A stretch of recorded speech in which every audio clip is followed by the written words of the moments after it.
Viviana, si tú quieres conocer a Julio, yo te lo presento. No ha venido, ¿no? No, si ya me dijo que no iba a venir.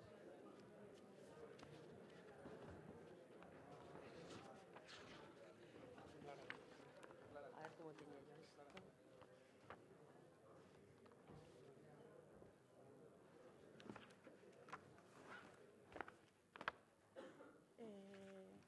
Los micrófonos, así, tal y como están, ese.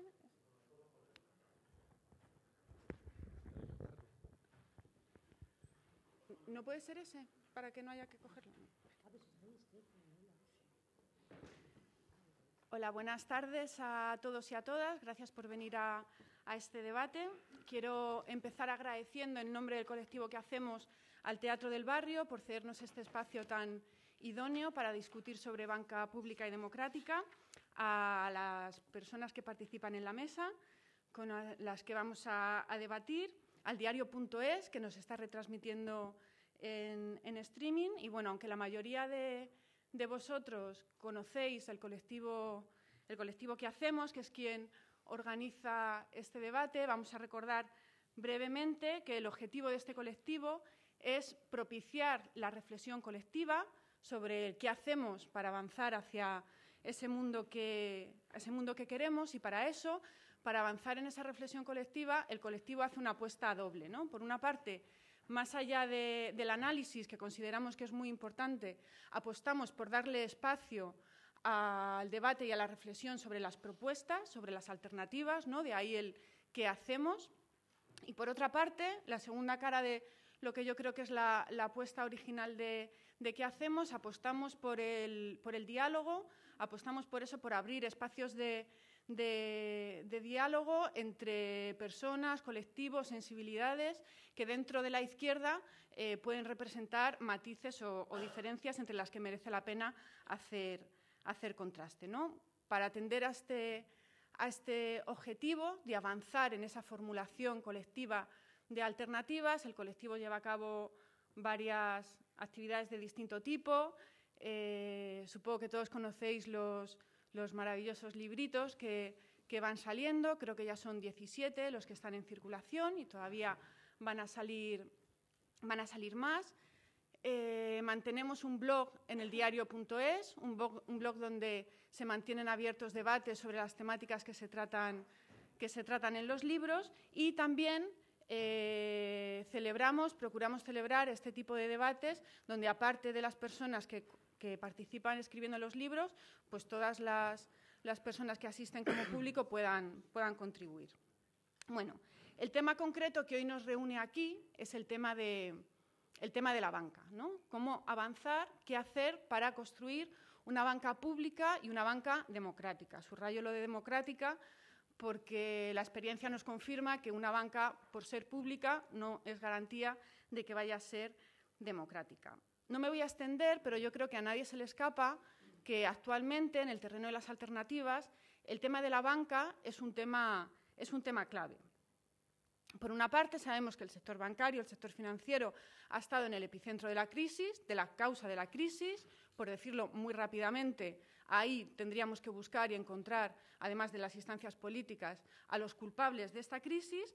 También sabemos que la gestión que se está llevando a cabo de la crisis en el sector bancario, dicho muy rápidamente, los rescates están siendo muy injustos, pero, sin embargo, lo que nos repiten machaconamente es que no hay más remedio que seguir gestionando así la crisis, aunque eso suponga dar recursos públicos al sector bancario y, por tanto, al grupo social que se lucró del boom económico previo a la crisis y que fue responsable de la situación en la que nos encontramos ahora. No habría más remedio fundamentalmente por dos razones. Por un lado, porque los bancos son, la mayoría de ellos, lo que se llama entidades sistémicas, es decir, que si se les deja quebrar, los problemas que van a generar a la sociedad son mayores y más costosos de lo que supone rescatarlos. Entonces, aunque sea injusto, no hay más remedio que rescatarles con dinero público. Y, por otra parte, también nos dicen que en una economía capitalista como la nuestra, los bancos son necesarios, por tanto, los necesitamos, tiene que seguir habiendo bancos y los bancos son así por naturaleza. Es decir, más o menos como que no hay más remedio que resignarse a que seguirán funcionando igual y que, por tanto, una crisis como la que estamos sufriendo ahora probablemente tendrá que volver a suceder.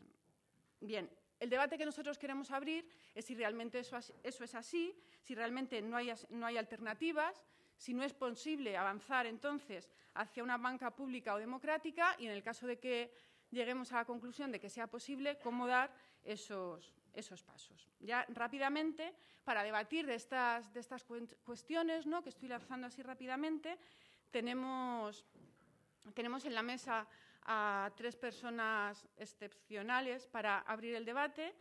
Por una parte, en la extrema izquierda de la mesa, tenemos muy bien colocada. Eso me deja mal a mí, ¿eh? Eso deja un poco mal a Alberto, pero bueno, se lo tendremos en cuenta. Tenemos a Lourdes Lucía, que es editora, abogada y activista, entre otras cosas destacaría fundadora de ATAC España.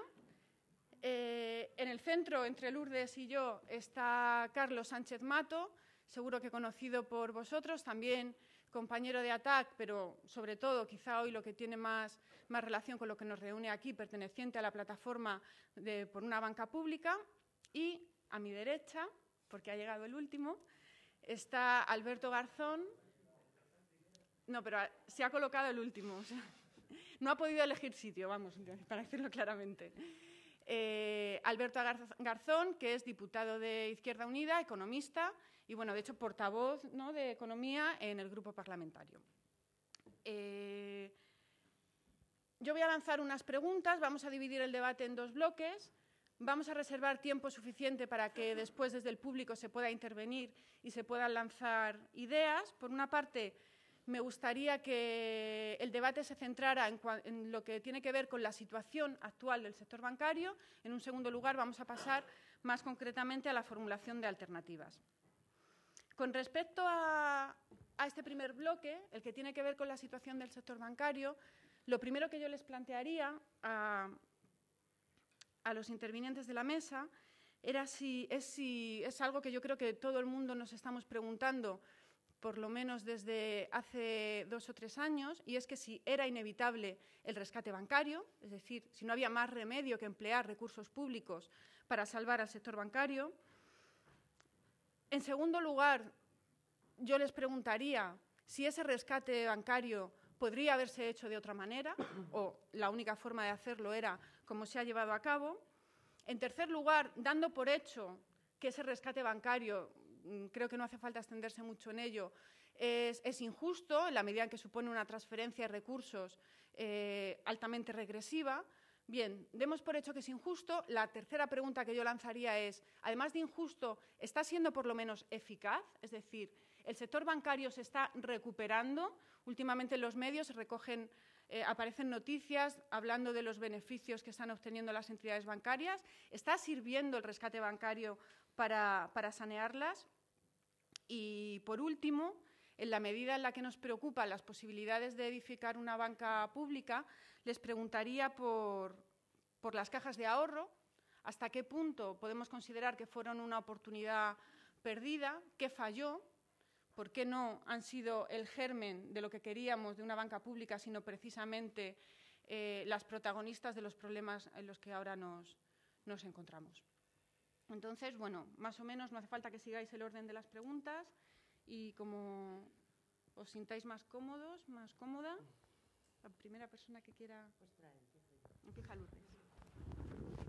Bueno, yo quería decir primero dar las gracias también a vosotros, bueno, a todas las personas que están aquí hoy, y Alberto, Ana Martín, que es una de las personas que ha escrito, forma parte de los autores del libro, que forma parte también de la plataforma por una banca pública, y a Julio Rodríguez, que no está aquí hoy porque me ha dicho que no podía venir, y deciros que no ha sido fácil hacer este libro porque éramos 4 personas muy distintas, con una visión muy distinta de lo que es la banca, el papel que juega y en esta crisis, en este mundo y en este país, y también con las alternativas. Pero finalmente, como sí se puede y se puede todo, pues hemos conseguido hacer un libro en el que por lo menos marcamos una serie de cuestiones que no son palabra de Dios, ni mucho menos, pero que pueden abrir un debate interesante. Respecto a lo que planteaba Viviana, que también te doy las gracias, pues, y a Isaac, que también está por aquí. A ver, a mí lo primero que me gustaría decir es que todo depende. O sea, ¿era inevitable el rescate? Para la banca, sí. Para este sistema era inevitable, porque era insolvente. Ahora, para la población, para los ciudadanos, las ciudadanas de Europa, de España, ¿era inevitable? Las consecuencias están ahí. Es decir, estamos mejor que antes. A la banca, entre unas cosas y otras, que luego hablaremos, entre ayudas directas, la compra de activos tóxicos y la creación de la Sareb, entre el tema de los incentivos fiscales, etcétera, etcétera, bueno, pues se calcula que hay unos 500.000 millones de euros que han ido a parar, digamos, a rescatarla. El Banco Central Europeo, que es un banco independiente dentro de una Europa que está hecha para favorecer a los intereses de los poderes financieros, ha estado prestando a la banca dinero al 1%, y la banca lo que ha hecho con ese dinero es comprar deuda pública con un interés del 4 y del 5. Se han forrado. Esta mañana venía en el diario.es un artículo en el que se calculan 12.000 millones de euros los beneficios de la banca, y mientras tanto, ¿cómo están las ciudadanas, los ciudadanos de este país? Sin trabajo, con una incertidumbre terrible, muchos han perdido la casa, otros hasta la vida, con una educación, una sanidad, de todo eso podemos hablar, pero pues todo depende, desde luego, con un planteamiento distinto de lo que debe ser pues una sociedad, digamos, democrática. Yo no rescataría la banca, rescataría a los ciudadanos, vamos. Pues gracias a todos los que ha citado Lourdes y por supuesto a todas las personas que están aquí. Y bueno, pues por contestar a esta primera cuestión que nos hace Viviana, pues evidentemente en eso puedo debatir poco con Lourdes, porque para quien era imprescindible el rescate era para las entidades financieras. Las entidades financieras estaban en quiebra. El problema es que siguen estando en quiebra, siguen siendo insolventes. La gran dificultad que tiene para la clase política en este momento en el poder es reconocer ese enorme desembolso de fondos de forma directa e indirecta que se ha realizado para, a continuación, señalar que no se ha abordado el fondo del problema, que las entidades financieras siguen estando en una situación de quiebra, o sea, de incapacidad de funcionar de manera autónoma. En el momento actual, si no fuera por la actuación no solamente del Banco Central Europeo, como perfectamente ha citado Lourdes, sino del propio Estado, las entidades financieras estarían incapacitadas para funcionar de manera autónoma, como decía antes, ni un solo día. En el momento actual no solamente son las ayudas en capital, que son las que fundamentalmente cita el ministro de Guindos cuando se pelea con Alberto en la Comisión de Economía. No, es que la parte de capital es la parte menor de las ayudas públicas al sistema bancario. Las entidades financieras siguen funcionando, incluida la del señor Botín, que presume en la presentación de resultados que él no ha recibido ayudas públicas. Pues la entidad del señor Botín tiene 50.000 millones de euros prestados por el Banco Central Europeo. Pero es que, además, los depósitos que los ciudadanos tienen en esa entidad, los ciudadanos tienen la conciencia de que están protegidos por el Fondo de Garantía de Depósitos, que es un seguro que solamente está capacitado para abordar una posible quiebra hasta de una pequeña entidad por el aval de todos los ciudadanos españoles. Con lo cual, estamos hablando de que el rescate ha sido inútil y además de injusto, como bien decías. Y esa inutilidad fundamentalmente pasa por no querer analizar de verdad el fondo del problema. Y el fondo del problema requiere que cuando hay una banca que está en quiebra hay que meter dinero. ¿Quién lo tiene que meter? Pues evidentemente cuando es banca privada lo debieran meter sus accionistas. Como sus accionistas no lo hacen, está la eterna pregunta: ¿rescatamos a los depositantes? Y con esa excusa, con la excusa de rescatar a los depositantes, lo que se ha hecho ha sido mantener la propiedad accionarial de la mayor parte de las entidades privadas y hacer recaer el rescate sobre el conjunto de los ciudadanos. Y eso es absolutamente vergonzoso.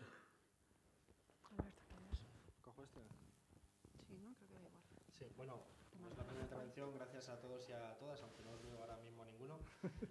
Muchísimas gracias por asistir y muchísimas gracias a la organización por invitarnos a este debate coloquio en el que creo que todos nos podemos enriquecer con las contribuciones.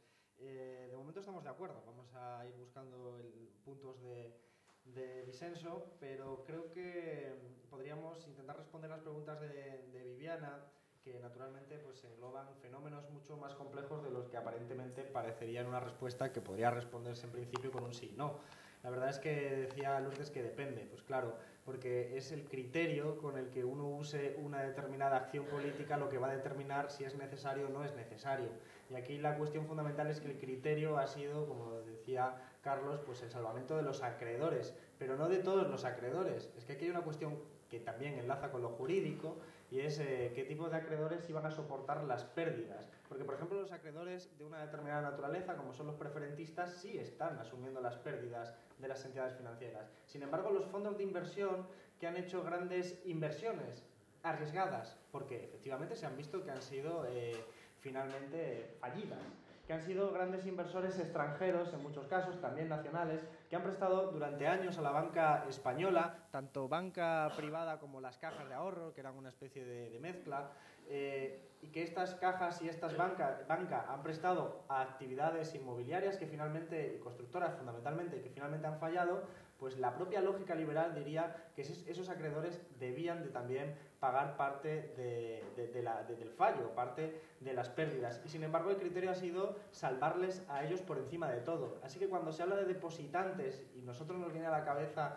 el pequeño ahorrador que tiene 1.000, 2.000, 3.000 euros en el banco, estamos haciendo trampas, porque los verdaderos salvados han sido los grandes acreedores y fundamentalmente los grandes acreedores extranjeros que habían hecho grandes inversiones en España y había que darles tiempos a ir saliendo de esas inversiones tanto en el espacio de las entidades privadas como en el espacio público, es decir, de la deuda pública, lo que quiere decir el mercado. Pero por eso quizás el problema fundamental cuando hablamos del sistema financiero es entender la propia naturaleza del sistema financiero, para responder a la pregunta de si es eficaz o no. Por ejemplo, el otro día vimos lo de Nova Galiza, que era una cosa tremenda porque se rescató por 9.000 millones de euros y se ha mal vendido por un poquito más de 1.000 millones de euros. En un rescate que ha sido, ese sí, a fondo perdido, porque como decía Carlos, la mayor parte de las ayudas son avales, garantías, ayudas de todo tipo para la mayor liquidez, es decir, cuestiones que solo son para las entidades financieras, pero no son, por ejemplo, para el Estado, y mucho menos para pequeñas y medianas empresas o para cualquier familiar. Pero decía, una entidad financiera es por definición parasitaria del sistema productivo. Por lo tanto, por mucho que uno rescate y continuamente al sistema financiero, si no se recupera la actividad productiva, si estamos hundiendo el mercado interno con estrategia de devaluación salarial, bajando los salarios, porque es la estrategia de transformación social y productiva al que estamos sometidos los países de la periferia del sur, si seguimos hundiendo en esa dirección los mercados internos y a la vez salvamos el sistema financiero que depende de esos mercados internos en última instancia, pues vamos a encontrar con que lo que hacemos es alargar el problema. Y aquí está una de las cuestiones que también puede ser interesante debatir, y es que en esta lo que se está ocurriendo es una huida hacia adelante. Una huida hacia adelante que no resuelve el problema de origen, el de raíz, y que lo que hace es desenvolver miles de millones de euros y dólares al sistema financiero, volcarlos, pero que ese dinero no llega a la actividad productiva porque la función de una entidad privada, como puede ser, por ejemplo, Santander, no es hacer actos de caridad económica, sino que buscan espacios de rentabilidad. Y por mucho dinero que reciban y muchas ayudas que reciban, luego no van a volver a prestarlos si el mercado interno está absolutamente hundido. Entonces lo que tenemos es unas grandes cantidades de dinero en el sistema financiero que están haciendo que exista una burbuja financiera que pueda acabar tarde o temprano estallando en una nueva crisis financiera en el próximo episodio, que podría ser pues 5, 6 o 7 años, nunca se sabe, estas cuestiones no se saben. Y ese es uno de los elementos que tienen que ver. Es eficaz para dar más tiempo a los grandes acreedores a que no asuman las pérdidas, pero no es eficaz ni para el propósito de recuperar el crecimiento económico en el contexto español, y sobre todo es contraproducente porque está generando nuevos contextos económicos que pueden posibilitar una nueva crisis financiera, especialmente porque hay mucho dinero volcado en el sistema financiero que ahora mismo no están abiertos los canales para ir a la economía productiva, y eso es una burbuja como pudo ser la burbuja de las acciones de los 2000 en la .com en Estados Unidos o la de la subprime recientemente. A ver, entonces vamos a imaginarnos, ¿no? Yo creo que es evidente que lo ideal hubiera sido que todo hubiera sucedido de otra manera, pero vamos a ubicarnos en el año 2009. Imaginemos que sois ministra de Economía o presidenta del Gobierno Mi pregunta es, ¿hubierais dejado quebrar el sistema financiero español? Es decir, ¿no? O sea, sabemos lo que pasó en Lehman Brothers, también sabemos que el rescate tal y como se está llevando a cabo, entiendo hasta qué punto el rescate era o no era necesario desde ese punto de vista. ¿Qué decisión hubierais tomado ya situados en ese momento? Y en el caso de que la respuesta sea que no hubierais dejado quebrar el sistema financiero español, ¿cómo lo habríais hecho? O sea, ¿qué podría haber sido distinto del rescate para ser un rescate que hubiera merecido la pena? Pues evidentemente de la anterior respuesta, que ha sido bastante coordinada, aunque no nos hayamos puesto de acuerdo previamente, se infiere la segunda. Evidentemente, desde mi posición personal y también en este caso la de la Plataforma por la Banca Pública a la que pertenezco y también desde ATAC, que defiende una postura similar, el planteamiento es que ante una debacle del sistema bancario se debe intervenir. Los poderes públicos deben intervenir, pero no para salvar a los que se ha salvado, como perfectamente ha indicado Alberto. Entonces, se puede intervenir haciendo recaer, en primer lugar, las pérdidas sobre sus accionistas. En segundo lugar, sobre todos esos acreedores que no son depositantes y que, evidentemente, han apostado, como su norma indica y como con la norma de la que presumen, ese liberalismo económico del que presumen, y han apostado a caballo perdedor. Han perdido, con lo cual deben sufrir el quebranto correspondiente.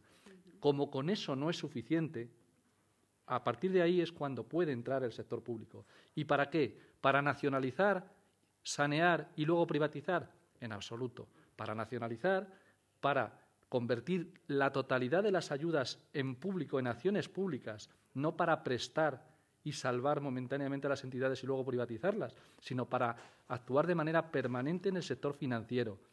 Y, entre otras cosas, para redimensionarlo, porque el sector financiero está hipertrofiado, no solamente en España. Aquí hablamos mucho de la burbuja inmobiliaria, pero ese no ha sido el único problema. Ha habido una burbuja general y el sector bancario, el occidental y el de Estados Unidos, va de burbuja en burbuja, buscando espacios de rentabilidad que lo único que provocan son daños enormes al conjunto de la población. Y esos daños, la única forma de evitar que se produzcan en el futuro es controlando de manera absoluta y férrea esas entidades financieras. Y eso solamente se puede hacer desde la propiedad, pero con otra visión. No valdría de nada actuar como se está actuando en el momento presente. ¿Quién nota que Bankia sea pública? ¿Alguien nota que Bankia esté actuando con criterios diferentes por más que las acciones pertenezcan al FROB, es decir, a todos nosotros? Bankia presentó ayer resultados y ha mentido en sus resultados. Ha mentido, ha presentado resultados positivos y cualquiera que analice las cuentas con un mínimo de criterio verá que lo que hace es perder dinero precisamente por el elemento que ha comentado Alberto antes, porque el mercado nacional está destrozado y los márgenes que obtiene son reducidísimos y entonces está ocultando las pérdidas, exactamente lo mismo que hacía Rato y Blesa, lo mismo. Con lo cual, hay formas diferentes. A mí es que me parece que la pregunta, Viviana, tal como la has formulado, contiene cierta trampa. Yo nunca hubiera sido presidenta de un gobierno así, para empezar. O sea, no me puedo poner en la piel de Zapatero diciendo, justamente unos meses antes de que fueran cayendo todas las cajas y los bancos, diciendo que el sistema financiero español, que esto lo dijo en Nueva York, era el más solvente del mundo. O sea, yo no hubiera permitido... O sea, yo distingo entre responsabilidades personales de las personas que no han cumplido con las obligaciones, son corruptas y encima han cometido delitos, y el sistema que facilita esto. Esas personas deben responder de los delitos que han cometido. Aquí nadie ha respondido de nada.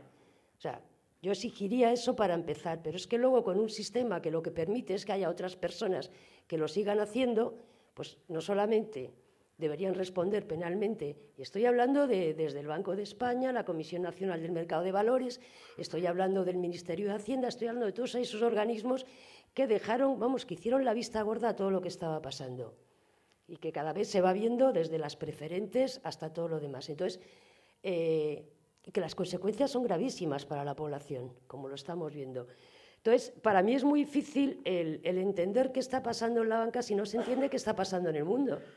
Entonces, en mi opinión, la banca, los bancos privados son los auténticos amos del mundo. Y no todos, porque hay un proceso de concentración que está basado en algo que decimos varias veces en el libro, que es el principio que se empezó a establecer en Estados Unidos con Goldman Sachs y otra serie de bancos, de que la banca, de concentración bancaria, de quitar y bueno, expulsar a los pequeños, que los bancos tienen que ser grandes, porque cuanto más grandes seas, too big to fail, o sea, cuanto más grande, más difícil es que quiebres, porque ahí viene la trampa.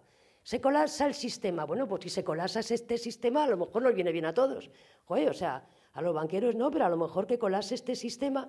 ¿Qué está pasando? Es imposible entender lo que está pasando sin saber, por ejemplo, que en mi opinión, pues hay como 10 bancos, la JP Morgan, Goldman Sachs, el Deutsche Bank, la Banca Nacional de París, el Banco de Hong Kong y Shanghái, que es, bueno, el HSBC, la banca suiza, casi todos bancos privados con grandes operaciones en paraísos fiscales y que luego están en conexión inmediata pues con todos los fondos de inversión y estos fondos buitres que estamos viendo como en España en este momento los activos tóxicos que pasaron a la Sareb se los está quedando esta gente. Pero, claro, hablas así, parece que, bueno, que esto son cosas, no sé, de teoría económica y tal. No, ojo, es que hay gente que había comprado una vivienda social o que tenía ya dado, digamos, una serie de condiciones. Esto está saliendo todos los días en la prensa. Y con un fondo buitre que se llaman a sí mismos fondo buitre, imaginaros, o sea, es que es la carroña, son depredadores. Entonces, esta gente, pues les ha cambiado las condiciones de tal manera que ciudadanos normales que se han comprado una vivienda social ya no la pueden pagar porque ahora es de un fondo buitre. Pero como esto está pasando, yo me he empezado a leer un poquito los fondos buitre, no lo voy a leer, pero es que, joder, o sea, te pones a mirar quiénes son los presidentes, el chairman y tal, y todos provienen o de Goldman Sachs o de la JP o de bancas o así. Y cuando no, pues pasan a tener cargos políticos importantes.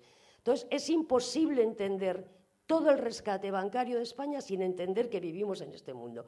Y que este es el sistema que hay y que este es el sistema, yo lo lanzo, que habría que empezar a cambiar. Por supuesto, con una banca democrática y pública, pero también con muchas más medidas. Habría que, bueno, pues, no sé, un gobierno, desde luego tendría que luchar por una Europa distinta de la que hay o salirse, vamos, quiero decir, de la normativa que hay, pero que no consintiera, vamos, la indecencia que suponen los paraísos fiscales, por ejemplo. Es que va todo muy ligado. Bueno, y no me voy a enrollar más. A ver, antes de pasarle la palabra a Alberto, entonces, ¿formulamos alternativas para el sector bancario sin preocuparnos de que el sistema financiero colapse o tratamos de formularlas de forma... ¿Tenemos que evitar que el sistema financiero colapse o nos da lo mismo? Sí, yo creo que no hay que confundir la forma con el contenido. El sistema financiero es necesario. El sistema financiero es necesario porque cualquier economía desarrollada necesita un sistema financiero. Lo que tenemos que hablar es de la forma que tiene ese sistema financiero, si estamos hablando de una forma como la que hemos estado acostumbrados o, por otra alternativa, si estamos hablando de un sistema financiero donde los sujetos y la propia regulación es de una naturaleza absolutamente diferente, en este caso pública y democrática. Por lo tanto, comparto las intervenciones. Deberíamos haberlo hecho bien en el sentido de evitar el colapso financiero que hubiera supuesto pues dejar caer a todos los bancos, pero eso habría que hacerlo con otro criterio y además con condicionantes mucho más agresivos de lo que han sido, bueno, mucho más agresivos, con condicionantes en general, porque actualmente no ha habido ninguna condición, pero esa relación está muy vinculada porque, claro, nos hacía Viviana una pregunta que era la de imaginarnos qué haríamos, y es una pregunta que parecería que se debería responder en una facultad de economía. En plan, bueno, señores, tienen ustedes un problema, vamos a valorar cuáles son las diferentes opciones posibles. Y, sin embargo, da la casualidad, coincidencia o curiosidad, quizás probablemente paradoja, que desde la teoría liberal y desde la teoría que estamos aquí elaborando podríamos llegar a conclusiones casi similares. Es decir, que los grandes acreedores paguen parte de lo que ha sido su apuesta arriesgada. Pero, entonces, ¿a qué teorías se están acogiendo aquellos que están tomando las decisiones? Porque no es ni a la liberal ni a la que nosotros estamos defendiendo, que es democrática, pública, por el bien de todos. Es que tenemos que empezar a reconocer que en el mundo no está dominando la figura abstracta del liberalismo y el sistema financiero desregulado, sino que está habiendo un sistema financiero muy regulado, pero en una dirección controlada por una mafia que es la que regula a su beneficio, a su interés, y que ya decía una persona liberal precisamente como Samuelson, que era el capitalismo de amiguetes, que es decir, vamos a intervenir y salvar a la banca, pero para hacer un beneficio a determinados sectores, en este caso los grandes acreedores, mientras que el pequeño ahorrador pues sí que puede, el de las preferentes puede sufrir, o incluso pues el caso de Chipre sería otro caso que también podríamos debatir, como incluso los propios ahorradores podrían ser también parte de los que paguen. Ante lo que estamos, creo, es, vamos a ver, en un sistema financiero que es necesario, decía, el problema de España ha sido fundamentalmente el endeudamiento. Un endeudamiento privado, fundamentalmente además, que ha sido funcional al modelo de crecimiento económico en este país. Y este modelo está vinculado a lo que decía Lourdes. Determinados sectores de la, vamos a decir, del cuerpo político, determinados sectores políticos muy estrechamente vinculados con los poderes económicos, constructoras, inmobiliarias, con todo ese sector financiero. Y entre ellos hacen toda la regulación y entre ellos hacen todas las medidas de salvamento. Por lo tanto, el único criterio que siguen es el del interés, el interés de esos sectores. No es el interés liberal, ni es el interés socialista, ni es el interés que podamos elaborar aquí. Y si ellos lo han hecho así, naturalmente siempre hay opciones que son alternativas. Esto se veía muy bien en Inside Job, pero es que no estamos ante un fenómeno nuevo. Es decir, esto ha ocurrido a lo largo de la historia muchas veces. Ya no porque nos remontemos ya a la crisis de los años 20 y el crack bancario del 29, sino que en los años 90, e incluso hay una película de Van McGregor, que no me acuerdo ahora cómo se titula, pero que narra cómo un gran banco ya estaba especulando con los derivados. En el 95 quebró ese banco, un banco inglés histórico, porque especulaba y faltaba una cierta regulación. Y en ese caso estamos hablando ya de que el problema es histórico. En el caso español es que tiene muchas singularidades vinculadas al modelo de crecimiento económico. Pero por no seguir yéndome por las ramas, porque naturalmente ese tema tiene muchos elementos, creo que no podemos afrontar la pregunta que nos hace Viviana desde la asepsia. Es decir, desde un lugar neutral, académico, sino atendiendo a lo que está ocurriendo realmente. Y lo que está ocurriendo realmente es que hay una mafia controlando la regulación y controlando las decisiones políticas últimas de cuándo intervenir, cómo intervenir y cuándo privatizar. Y cuándo privatizar y a quién privatizar y dónde estamos jugando con las subastas, que tampoco son elementos asépticos y neutrales. En fin, estamos hablando de una desamortización que estamos sufriendo como sociedad, que también afecta al sector financiero y que por lo tanto eso es lo que tenemos que evitar, porque indignados yo creo que estamos ya todos. La cantidad de dinero que hemos perdido como sociedad es, vamos, Carlos tiene unos estudios muy interesantes que lo cuantifica casi partida por partida y creo que sería interesante también verlos, pero es que tenemos que plantearnos más allá, ¿no? Y por eso creo que igual las siguientes preguntas que hablaban de las alternativas, de cómo configurar una banca pública, cómo gestionarla, qué entendemos por democracia, son los pasos que nosotros tenemos que dar, pero en el mundo real que no es el de la academia del liberalismo. A ver, gracias. ¿Quieres añadir algo? Sí, una cosilla que quería añadir en el tema de la regulación. Si algo nos ha demostrado el desarrollo de la actual crisis es la absoluta ineficacia e ineficiencia de los gobernantes políticos, fundamentalmente ahora me voy a referir al entorno europeo, que se han planteado normativa regulatoria, como bien decía Alberto, el sector bancario es de los hiperregulados, o sea, no podemos hablar de que no haya normas. El problema es que las normas favorecen a los bandidos, a las mafias, a las élites y no a los ciudadanos. Entonces, ante, diríamos, la lección que nos ha dado la historia reciente, lo que hicieron estos gobernantes políticos es reunirse y decir esto no nos volverá a pasar. Y, por lo tanto, voy a resumir mucho la historia, evidentemente, Basilea III. ¿Qué es Basilea III? Más de lo mismo. Se está gestando la siguiente crisis bancaria. Lo que ocurre es que se está gestando una crisis bancaria que tendrá unas dimensiones considerablemente superiores a las que la actual tiene. ¿Por qué? Porque el sector financiero se le sigue sin atar corto, se le sigue sin controlar, porque solo con regulación no se controla. De ahí que, claro, cuando además de regular se aporta dinero, qué menos, incluso dentro del sistema, que considerar que cuando uno aporta, al menos mande.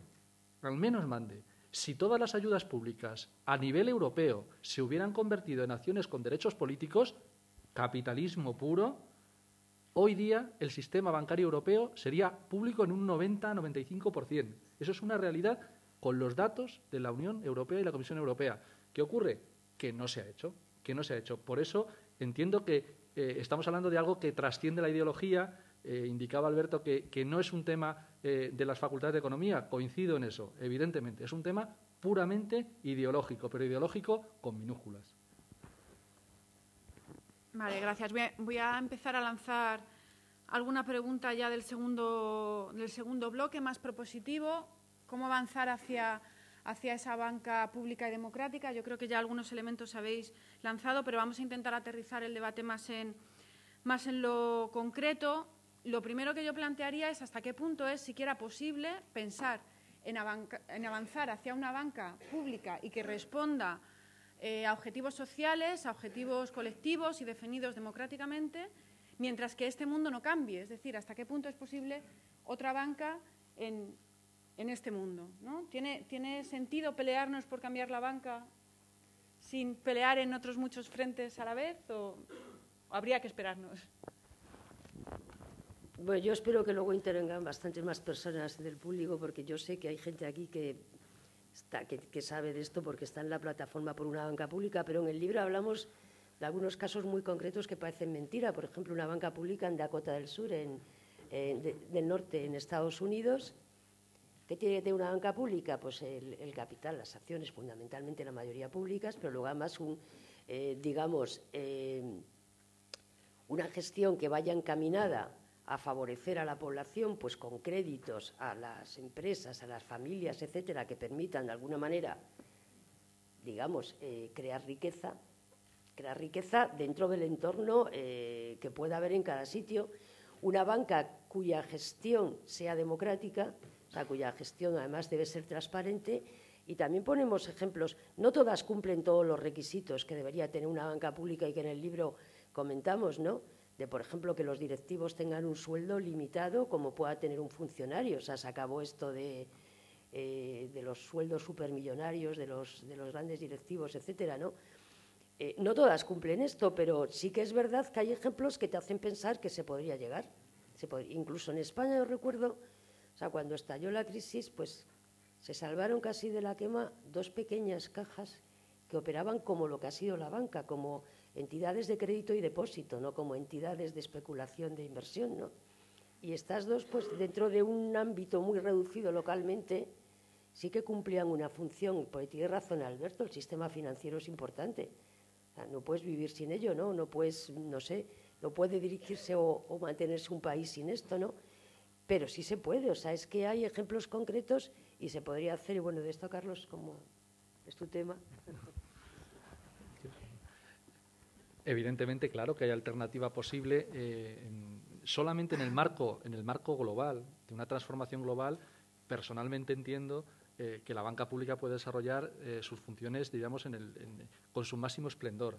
Ahora bien, hay etapas, puede haber etapas. Ahora, en esas etapas, lo que evidentemente hay que tener en cuenta es no volver a caer y no tener de nuevo oportunidades fallidas o perdidas, como el gran éxito de esta actual crisis para las entidades bancarias privadas es presumir de manera continua que ellos no les ha pasado nada, que el problema ha sido de las cajas de ahorro.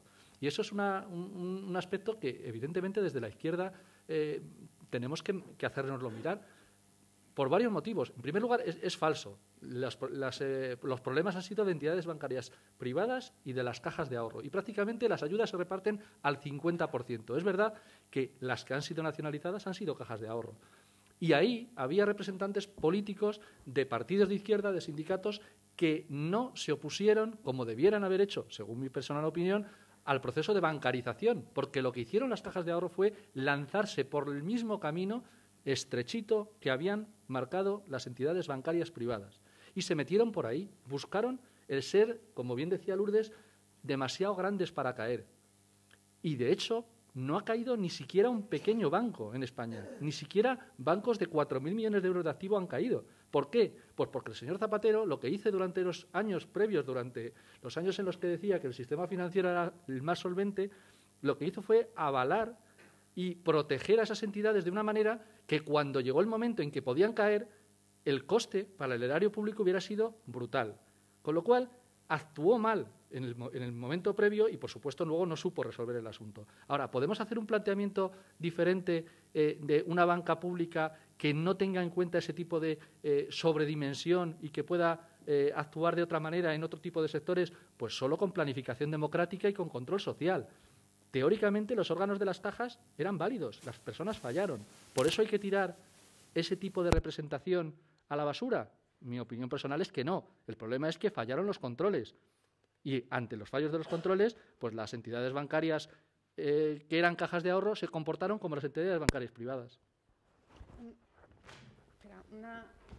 A ver, Alberto, a ver a ti qué te parece este tema que introducía un poco Carlos con respecto a las cajas de ahorro, ¿no? Parece obligado a hacer un balance. Si pensamos en la banca pública, las cajas de ahorros, evidentemente, algo falló. ¿Qué falló?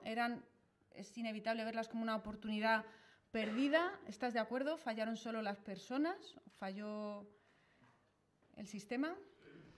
Sí, bueno, de nuevo aquí creo que hay que distinguir el contenido y la forma, en el sentido de que si uno lo piensa en abstracto, las cajas de ahorro, pues en origen fueron cajas vinculadas a los sectores más populares, más desfavorecidos, en exclusión financiera. Pero si uno atiende y nos vamos al presente y lo vemos tal y como nos pregunta Viviana, ¿fueron un fracaso? Bueno, han tenido que ser todas nacionalizadas. Bueno, una gran parte importante. Nos permite hacer una primera valoración. Como no han sido todas, y de hecho algunas como la Cucha, por ejemplo, que era la que más espacio social tenía, no ha tenido que serla, por lo tanto, el problema de que hayan sido nacionalizadas no es de la caja per se, del formato y del modelo de caja de ahorro. Pero tampoco se puede defender las cajas de ahorro en un debate maniqueo de caja frente a bancos, porque las cajas de ahorro han sido las que han sido los instrumentos financieros de los cuales determinados sectores políticos se han beneficiado para sus pelotazos personales y de oligarquía política y oligarquía económica. Hemos visto muchos casos, en Castilla-La Mancha, hemos visto en el País Valenciano, hemos visto muchos casos, hemos visto Bankia también. Pero entonces lo que hay que entender es que, porque lo digo habitualmente, que debatimos en el Congreso, el Partido Popular pues visualiza la banca pública con las cajas de ahorro y entiende en un análisis simplista, naturalmente porque les conviene mantenerlo así, es interesado, pues mantienen esa divergencia. Carlos lo ha explicado muy bien, la diferencia entre los bancos y las cajas, la diferencia real que ha habido a la hora del comportamiento frente a las pérdidas. Pero entonces lo que tenemos que defender no es tanto la idea de banca pública como concepto que se pueda visualizar a las cajas de ahorro, sino la idea de que cualquier entidad financiera tiene que estar subordinada a un criterio social y no al criterio de maximización de beneficios, que es lo que una regulación de determinada naturaleza ha empujado a todas las cajas de ahorro a buscar la maximización de beneficios. Y claro, dado el contexto construido, por supuesto, por los gobiernos de PP y PSOE durante décadas en España, a instancia de las entidades europeas, las instituciones europeas, dado ese contexto, era mucho más rentable hacer un préstamo a una actividad de la construcción con un 8 o 10%, me invento los márgenes, que prestar a otro sector productivo que hubiera dado un 2 o un 3%. Es decir, el propio escenario institucional de regulación que existía en España y esas ansias competitivas a las que se había empujado a las cajas a parecerse a los bancos y a parecerse en el margen de beneficios, las había empujado a todas a comportarse exactamente igual. Por lo tanto, lo importante no es tanto ese concepto de banca pública, banca privada, sino el fondo que tiene esos conceptos que deberían tener, que es, ¿queremos un instrumento financiero al servicio de la maximización de beneficios, sea cual sea el coste? ¿O queremos un instrumento financiero que, aunque no vaya a prestar a la actividad más rentable, sí vaya a prestar, por el contrario, a lo que socialmente y democráticamente, que es otro debate, cómo se gestiona, se entiende que es mejor? Porque puede ocurrir que prestar a una entidad de armamento te dé un beneficio de un 10% y prestar para la construcción de una determinada infraestructura básica para la modernización del modelo productivo, pues solo te dé un 2%. O incluso que ayudar a determinados sectores, me pongo un ejemplo, energía renovable, pueda dar pérdidas en determinados años. Pero claro, entonces el criterio con el que nosotros vamos a construir esa entidad financiera va a variar si lo que queremos es esa maximización de beneficio o el criterio social. Si solo tenemos instrumentos, como nos va a quedar el panorama financiero, que busquen la maximización de beneficios, pues nos van a quedar huecos muy chicos, pues imagino que a eso se refería Lourdes, para cooperativas de créditos, para banca ética, pero las construcciones que se hacen desde el Estado nos van a quedar entidades financieras que van a seguir, porque siguen haciéndolo, compitiendo al límite. Al límite quiere decir al límite de la regulación permitida y un poquito más, porque siempre están un poquito más de esa frontera de la legalidad, con el uso de paraísos fiscales y todo tipo de estructuras sombra. Por lo tanto, ese es el sistema financiero que se ha construido, y por eso creo que tiene sentido lo que decía, termino con esto, con lo que decía Viviana. ¿Sería posible? Técnicamente es posible. Naturalmente. Lo que pasa es que cuando dice, mientras este mundo no cambie, si entendemos por este mundo la actual configuración institucional de reglamentación de la Unión Europea y sus leyes relacionadas con la competencia, con las entidades públicas, etcétera, pues lo tenemos muy complicado, porque ese margen es estrecho. Lo que hay que cambiar es esas normas de juego europeas, como decía Lourdes, y de reglamentación en favor de otros intereses, aunque no sea la maximización de beneficios, lo cual implica necesariamente hablar también de capitalismo y su propia lógica, que es la que está detrás de ese criterio de maximización. Estando de acuerdo con lo que dices, o con lo que habéis dicho, hay un aspecto que me parece fundamental, porque es muy doloroso todo lo que ha ocurrido con las cajas en España en los últimos, vamos a poner 20 años, pero, y podemos poner un ejemplo, tú has dicho Caja-La Mancha, Caja Castilla-La Mancha, o podemos hablar de Caja Sur, o podemos hablar de la Caja de Ahorros del Mediterráneo, y podemos hablar de Caja Madrid, por ejemplo, ¿no? Entonces, digamos, la gestión en Caja Madrid, por ejemplo, pues había una parte del Consejo de Administración, eran los partidos, sindicatos y, digamos, áreas sociales, en función de los votos que tenían en la asamblea, etcétera, participaban en esta entidad. Caja Madrid era la entidad bancaria, vamos a llamar, o la entidad financiera posiblemente con más clientes en Madrid, más sucursales, etcétera, ¿no? No había ningún control y eso lleva a una cuestión política. ¿Quién controlaba? Porque ahí cayeron todos, o sea, ahí cayeron todos, incluida Izquierda Unida y el representante que tenía en la gestión de Caja Madrid. Eso es así.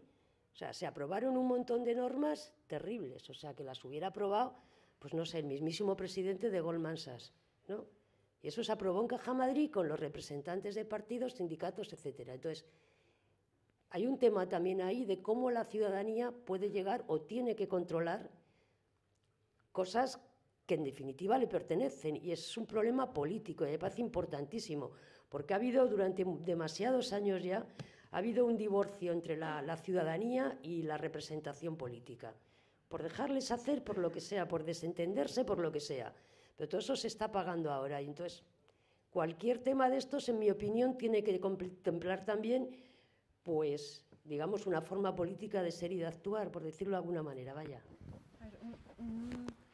Al hilo de lo que decía Lourdes, entonces, si defendemos que una banca democrática es posible, ¿no?, que entiendo que defendemos que es posible, ¿qué mecanismos concretos planteamos, reivindicamos, creemos que podrían hacerla real, que permitieran ese control social efectivo de las entidades? Visto y teniendo en cuenta la experiencia de las cajas de ahorros, es decir, que la mera participación de representantes políticos y sindicales en los consejos, ya hemos visto que por sí no lo garantiza. O sea, y sin embargo seguimos diciendo que sí es posible que sean democráticas. ¿Qué mecanismos? ¿Cómo? Es que por el hecho de que se hayan producido verdaderos dislates en la gestión de estas entidades, no quiere decir que incluso los organismos no sean válidos. Por decirlo de alguna manera, me imagino que Hitler y sus colegas se reunieron alrededor de una mesa en una cervecería para hacer cosas que nos costaron mucho a los ciudadanos europeos en cuestión de vidas humanas. ¿Abolimos las cervecerías? ¿Quitamos el tomar unas cañas con los amigos alrededor de una mesa? Ese no es el problema. El problema es las decisiones que se tomaron. Un momento, Carlos. Sí. Pero sí parece claro que el sistema no nos blinda ante personas que hagan un mal uso. Sí, claro, pero no, sobre eso todo sí parece que ha quedado claro. Pero sobre todo porque no ha habido, desde luego no ha habido los elementos de control suficientes. Eso es una evidencia. Y luego, evidentemente, cuando se ha producido esa falta de control, se ha hecho en un caldo de cultivo que perfectamente indicaba Lourdes, o sea, un caldo de cultivo de pasotismo general de los ciudadanos. como por desgracia todavía hay pasotismo en la situación actual y con la que nos está cayendo, porque las movilizaciones que nos emocionan y que nos gustan, pues hay unos miles de personas en la calle, de lo cual nos podemos sentir muy orgullosos, pero todavía son insuficientes, no son millones. Y con la que nos ha caído, con el expolio que nos ha caído, por ejemplo, en el caso de la banca, pues tendría que haber gente en la calle, pero de manera permanente y en millones de personas. Porque estamos hablando de que el conjunto de las ayudas públicas que se han proporcionado al sistema bancario, datos de diciembre del 2003, supone 10 veces lo que nos gastamos en pensiones. 10 veces lo que nos gastamos en pensiones. Y ha habido que hacer una reforma de las pensiones, según el criterio del ministro de Economía, para hacer sostenible el sistema. Pero si se lo están cargando con este tipo de cosas. Y, sin embargo, la reacción social no ha sido suficiente. Entonces, yo no entraría tanto en el detalle de los organismos, y menos en el debate, porque si le cambiamos el nombre, no por eso deja de ser un organismo en el que tiene que haber participación político, ciudadana, social, y que, desde luego, tiene que tener los suficientes contrapoderes que permitan una actuación coercitiva para que no se vuelvan a producir ese tipo de situaciones. Sí, yo creo que en el fondo no deja de ser un debate sobre la democracia misma, sobre los límites de la democracia y el corsé que se le puede imponer a una democracia, que también puede ser modificable ese corsé naturalmente, pero es lo mismo de un régimen constitucional con su constitución y su democracia, sobre lo que se puede o no se puede votar dentro de una entidad. Lo digo porque han caído muchos, y lo decía Lourdes, han caído mucho, a veces de mala fe. En vez de cuando uno financia un aeropuerto sin aviones, que tiene un plan de viabilidad que no se lo cree nadie, pues parece que ahí hay mala fe. Pero también hay otros proyectos en los que uno puede presuponer que había gente que firmaba cosas que pues probablemente viniera con todo tipo de informes favorables, técnicos, y además viniera con comentarios como los de entonces ministro Montoro o el entonces secretario de Estado Guindos, diciendo que la burbuja inmobiliaria no existía y que realmente había que seguir endeudándose y demás. Quiero decir que el contexto importa para entender que la toma de decisiones, porque la toma de decisiones democrática en el sentido de mayoría aritmética no garantiza el acierto en la decisión. Entonces, a la cuestión no está tanto en esa cuestión, es decir, yo por principio prefiero que participen más porque creo que ese principio nos permite que nos acerquemos mejor al acierto y además sea más fácil acertar, pero tiene que estar embridado dentro de un corsé que es que la banca no puede dedicarse a hacer determinadas actividades y que esas actividades son la de la gran especulación financiera derivada pues, de los productos que circulan por todo el mercado financiero internacional, por los paraísos fiscales, pues los derivados, las permutas de crédito, todos este tipo de productos financieros que también han participado las cajas al querer parecerse a los bancos. Si nosotros tuviéramos entidades que tienen prohibido en ese corsé participar en esas instituciones, entonces las decisiones democráticas, al 100% democráticas que se tomaran en esas entidades, no jugarían con el riesgo de caer después como han caído. Por eso es importante entender que a mi juicio, que ese corsé es lo que yo decía de ¿para qué queremos una entidad financiera? Porque al fin y al cabo es eso. La queremos porque nos resulta que lo público va a hacer lo mismo que lo privado, pero mejor, que también es otro tipo de argumento, no es el que creo que defendemos aquí. Pero Bankia, como decía Carlos, es pública y puede haber liberales que consideran que la banca pública es mejor que la privada en determinados contextos. Por ejemplo, ahora, para socializar las pérdidas. Pero yo no quiero una banca pública que compita con la privada exactamente haciendo las mismas cosas. Porque yo no voy a defender lo público porque se llame público. Lo defiendo porque tiene un criterio social detrás y que tiene unas determinadas líneas de actuación que no tienen nada que ver con las que se están dedicando ahora en la privada. Por eso sí entiendo que lo de los órganos es importante al respecto, siempre que lo enmarquemos en eso. Porque si vamos a permitir que se pueda hacer cualquier cosa, pues si no hay cultura política suficiente, si no hay uso de la razón suficiente por aquellas personas, incluidos sindicatos, partidos, que pueden ser tentados por actuaciones y redes clientelares de corrupción o que además pueden estar cegados por el contexto económico en el que funcionan, a lo mejor acaban firmando todo tipo de barbaridades creyendo incluso que lo hacen bien. Y por eso es importante también cerrar ese círculo con esa pregunta, ¿no? ¿Para qué queremos una entidad financiera? ¿Para qué sirven las finanzas? ¿Sirven para seguir lubricando los beneficios de las grandes empresas, de las grandes fortunas, o sirven para otro criterio dentro de un sistema económico? Gracias. No sé, a no ser que tengáis algo concreto que añadir a esto último que ha planteado Alberto, quizá abriría el turno al público por si alguien quiere intervenir. Me imagino y espero que sí, ¿no? Se han lanzado muchos temas. Sí, la verdad, nosotros no os vemos nada. Así que si alguien quiere intervenir, va a tener que lanzar una bengala o algo. Hay manos allí. Los móviles. ¿Y qué hacemos con el micrófono? Que hagan la pregunta así, la repetimos aquí. ¿No? ¿Que hagan la pregunta? Le vamos a escuchar perfecto. Sí. Lo puedo repetir aquí para el streaming. Vale. Pues quizá, aunque yo no os vea, si alguien quiere hacer una pregunta, que la haga. Yo la voy a repetir para que quede registrado para el streaming. Y bueno, perdón, es que no son preguntas, son aportaciones. Yo creo que lo mejor es que si alguien quiere aportar, que baje, coja el micrófono y así sale en la tele. ¿Vale? Y de hecho, quizá para no perder mucho tiempo, las personas que quieran intervenir, pues igual se pueden ir quedando por aquí, ¿no? Y así no vamos esperando.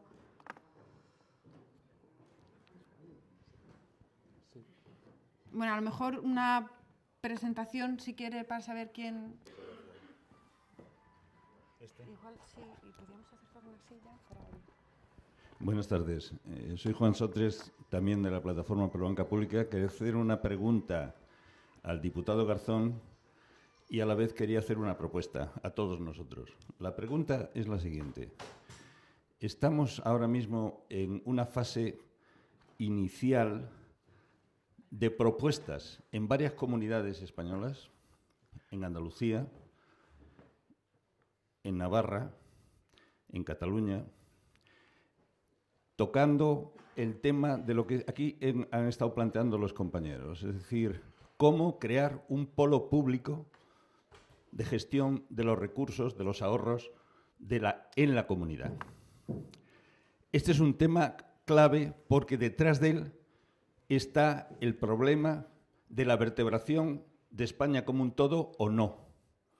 Es decir, la existencia de lo público en un territorio como el español, es una posición ahí personal, creo que inevitablemente va a introducir elementos de ámbito local comunitario, incluso en algunos casos más bajos, que se pueden definir legítimamente como públicos si no son de propiedad privada y si tienen unas políticas, como que se ha indicado, que la diferencian de las políticas típicas y tópicas de la iniciativa privada financiera. Esta es la pregunta que le transmito fundamentalmente a Garzón, que es diputado por Málaga, y esto es maravilloso, porque nosotros somos de distintos sitios, aunque estemos en Madrid, y la banca hay que definirle también su ámbito. Y si en España no hay un ámbito financiero y bancario de proyectos económicos, industriales, de proyectos culturales, de ese ámbito, lo que haremos simplemente es reforzar, en el mejor de los casos, el necesario ámbito de comunidad local, de comunidad, por ejemplo, andaluza. Este es un tema que me preocupa y que quiero compartir con vosotros. ¿Cuáles son los ámbitos en los que podemos intentar constituir bancas públicas que a su vez pudieran o no tener relaciones internas? Porque si en un territorio yo me muevo hacia una opción independentista, la banca pública ahí tendrá una proyección, pero no tiene nada que ver con lo que estamos hablando.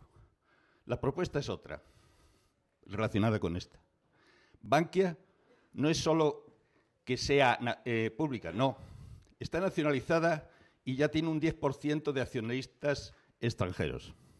Ya hay un calendario físico de un máximo de 2 años como objetivo de Goiri para privatizarla y que sea la principal baza ideológica ante el conjunto de los españoles de que con su venta van a recuperar parte de la cifra mencionada normalmente, los 22.000 millones de euros. Yo creo que debemos hacer un esfuerzo, todos los movimientos sociales, políticos, para no esperar a dentro de 2 años para hacer de notarios de una muerte anunciada y movilizarnos con las asociaciones de vecinos, sindicatos, partidos, con todos los que dicen con la boca pequeña en algún caso que están por la banca pública, para evitar que ese sector nacionalizado que está en Bankia, que está en el BMN, donde empezó en Caja Murcia de Guindos, forme una parte importante de un polo público financiero y bancario en España. Nosotros hemos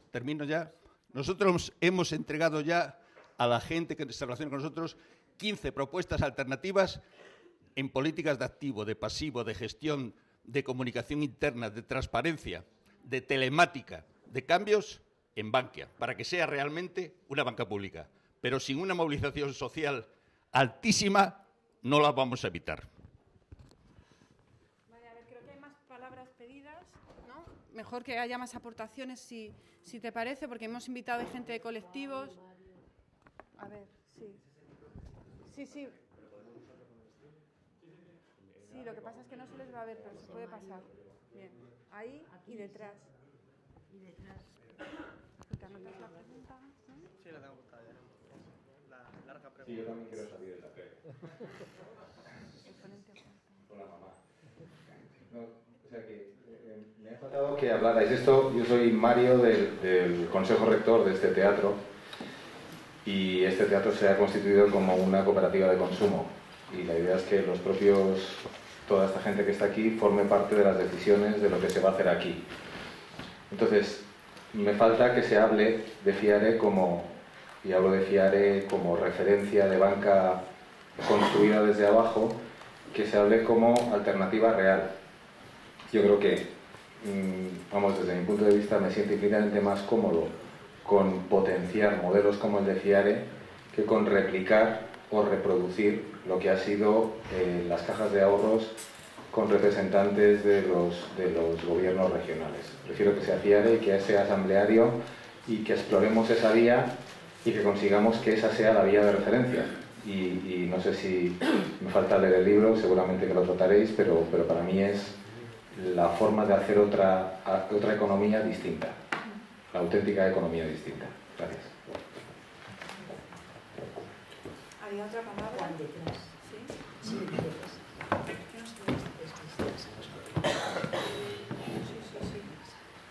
La puedo hacer desde aquí, que yo no quiero tanto salir. Bueno, yo primero tengo una pregunta muy concreta y es si alguien sabe qué ha pasado con el dinero del ICO. Ese dinero que es el dinero del ICO, del Instituto de Crédito Oficial, que se dio para el plan de pago a proveedores. Hace como 6 o 8 meses Rajoy pidió a los bancos que por favor diesen los créditos del ICO, pero creo que no ha llegado a las pequeñas y medianas empresas y precisamente a los proveedores que querían pagar. Eso por un lado.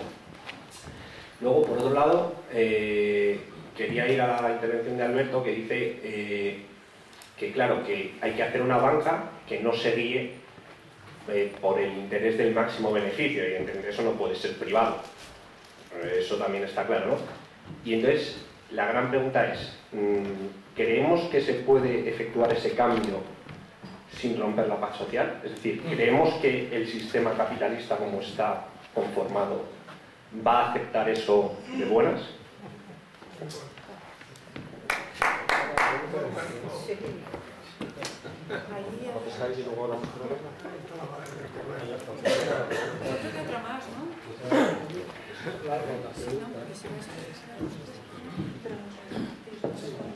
Sí, es una pregunta breve. Me llamo Javier, compañero de ATAC.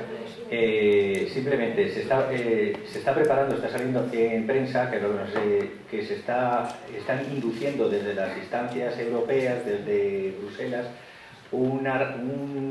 que se reforme, se agilice la ley concursal en España. Eso es un arma de doble filo.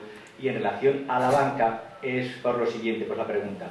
Si se va en el buen sentido, es decir, de permitir que las pymes, que es el tejido social principal de este país, se les permita quitas, teniendo en cuenta que los grandes bancos europeos y españoles realmente con todos los rescates no están saneados, ni el Deutsche Bank, ni el Crédit Agricole, ni ningún banco.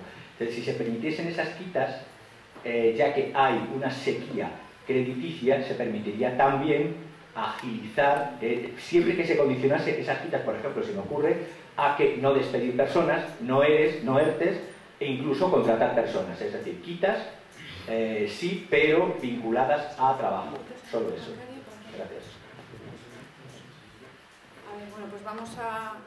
Quizá tú respondes las dos que han sido directas a ti, ¿vale? Vale, pues respondo rápidamente. El ICO tú.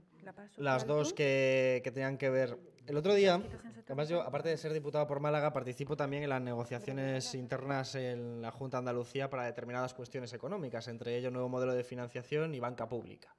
Porque se está intentando poner una iniciativa pionera de banca pública que lleva su negociación también con la otra parte, que no es la que yo represento, que es la del Partido Socialista. Creemos que va avanzando, va lento, pero es posible. En este caso es partir de cero, porque lo que hemos estado hablando antes de haber aprovechado las cajas de ahorro nacionalizadas para generar una banca pública. En este caso es distinto, en este caso es partiendo de cero, se hace una inversión inicial, igual que sería una cooperativa, pero en este caso propulsada por la administración pública para una banca pública con una determinada regulación. ¿Por qué? Pues el otro día, por ejemplo, Susana Díez, la presidenta de la Junta de Andalucía, fue a hablar con Botín y le pidió un préstamo.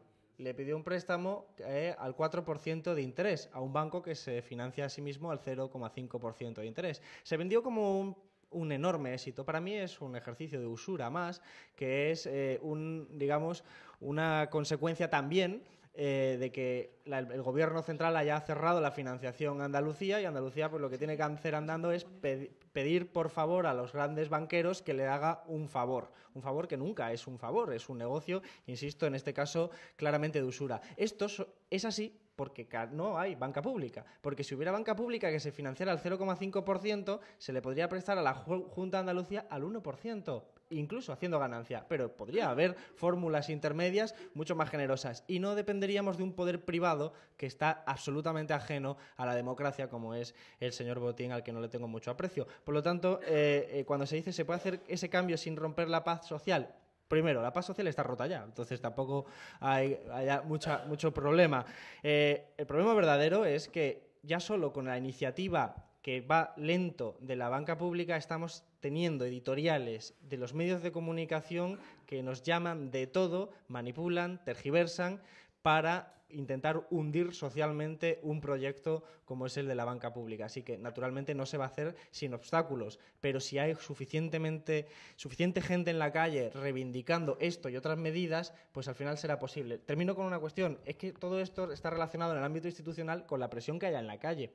Lo que pasó con la ley antidesahucio en Andalucía, que insisto es moderada también, pero hay que ver lo que ha logrado y lo que ha generado, fue posible porque antes había mucha gente en la calle parando desahucios, pero si en vez de 500 personas parando desahucio hubiera 50.000 parando desahucio, la ley sería de expropiación de los bancos. Es decir, hay una dialéctica entre lo que ocurre en la calle y lo que ocurre en la institución. Si todo el mundo estuviera pidiendo la banca pública, hubiera sido mucho más fácil construir alternativas institucionales. Creo que está estrechamente vinculado.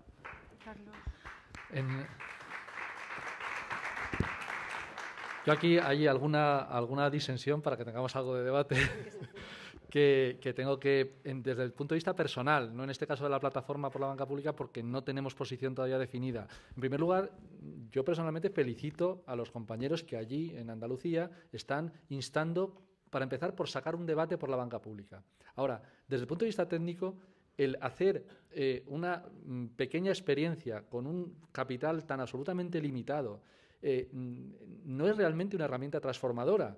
Es algo que es querer y no poder. Entre otras cosas porque el escenario no es el de la comunidad autónoma, ni por regulación, ni por capacidad de tener fondos, ni por propia capacidad presupuestaria que puede tener la Junta de Andalucía, que este año ha recortado presupuesto social porque no tiene un puñetero euro. Entonces, intentar ir por esa vía cuando al lado tenemos el 20% del sistema bancario que lo hemos pagado, pues me parece una insuficiencia enorme a la hora de intentar conseguir algo.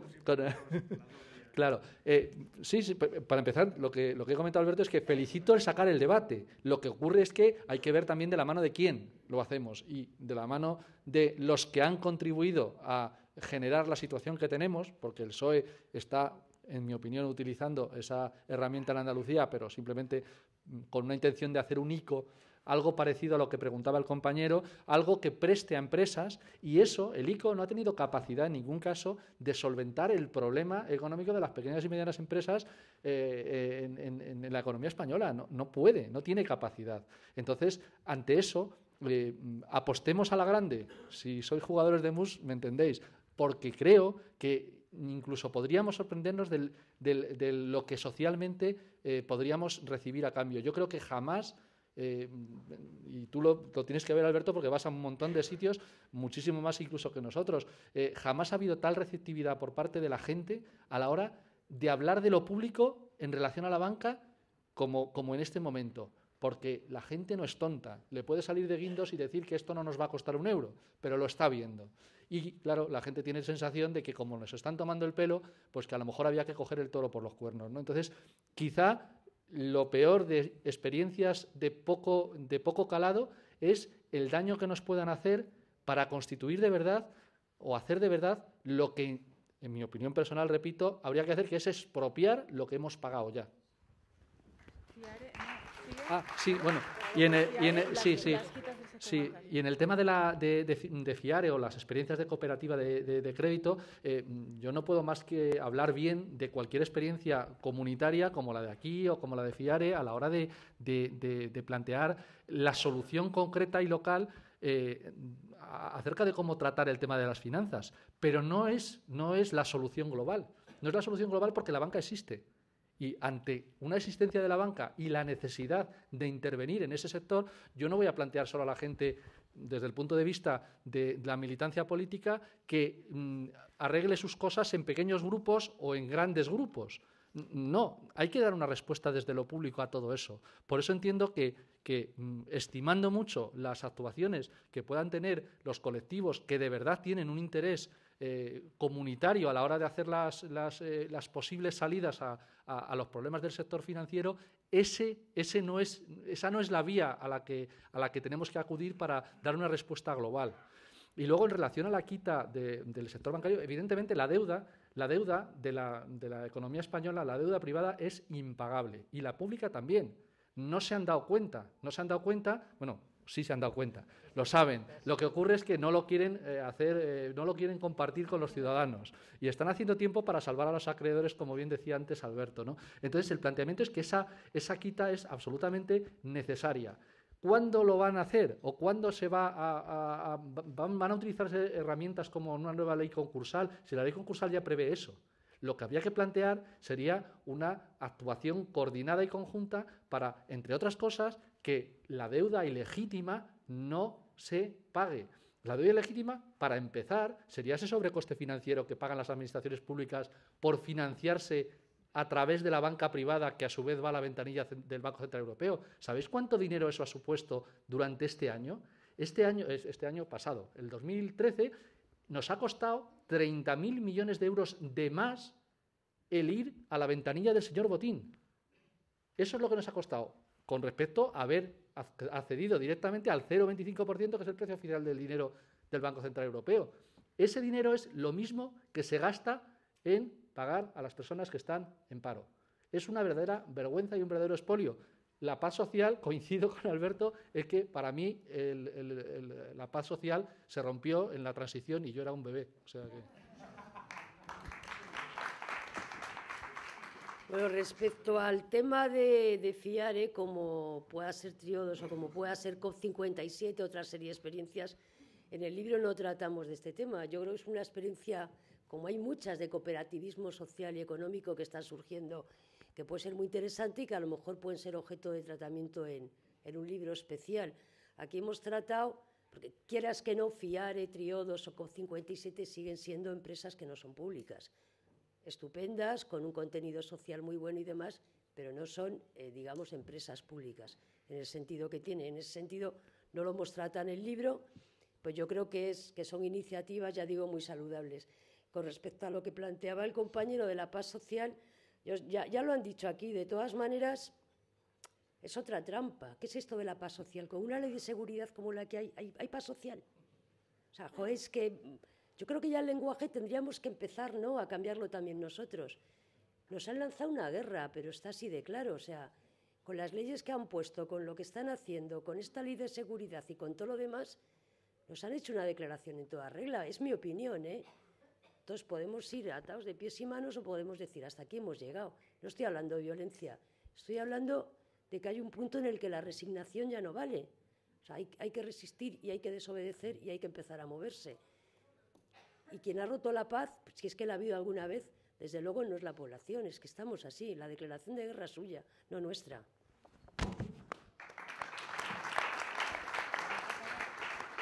Bueno, hay un poco de tiempo por si alguien más quiere intervenir o contestar alguna de estas últimas intervenciones.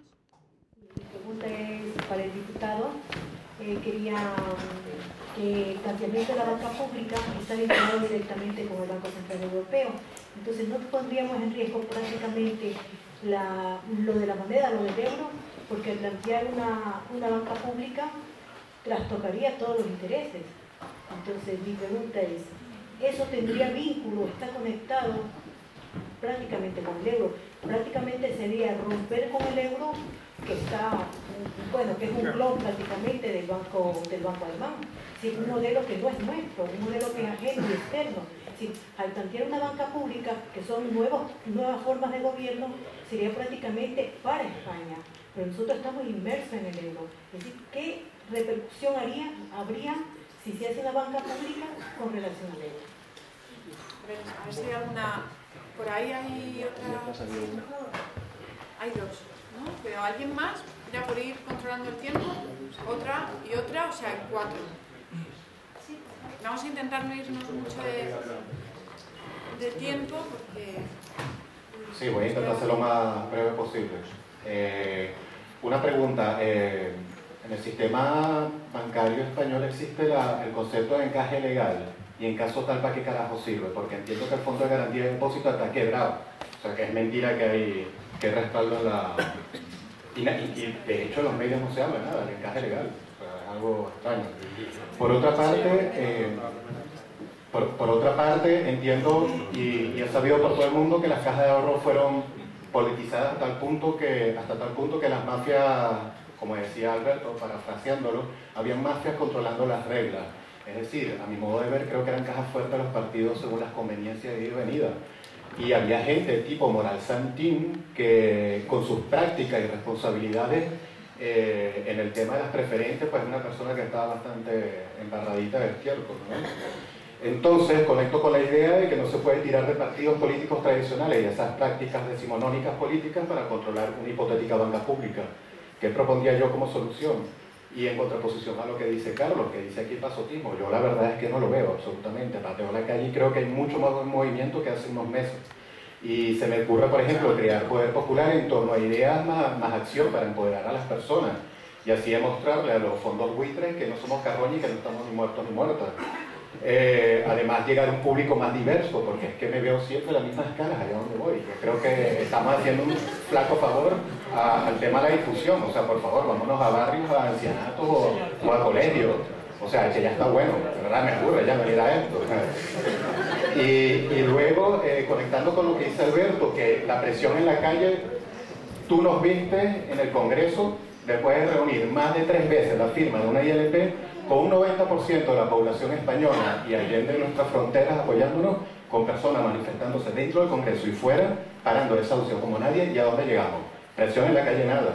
O sea, yo creo que es un asunto de empoderamiento y de romper el secuestro que tienen los políticos tradicionales, representantes, entre comillas, de nuestra sociedad. Por último, creo que sería interesante... Por favor, que hay 3 palabras más. Sí, es que si no... Bueno, no veo. Bueno, tampoco era eso.